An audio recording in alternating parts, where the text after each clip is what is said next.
Welcome to Luca and Miguel. Enjoy the video. You start by confirming eligibility and taking immediate safety steps. You should verify your account, region, and verified email so access won't be blocked.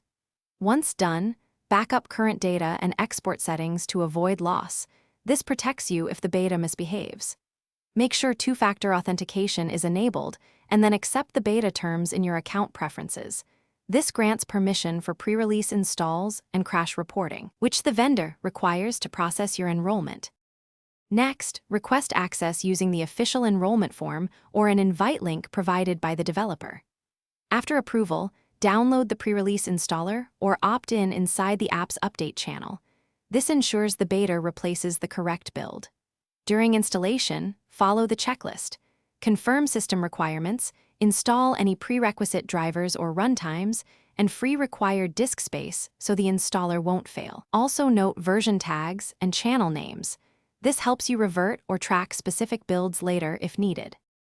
Finally, verify the installed build number and enable any feature flags mentioned in the release notes so you're testing the intended changes. You should exercise new features briefly and collect logs and screenshots. If you hit bugs, submit clear reproduction steps and attach logs to the issue tracker. This speeds up fixes.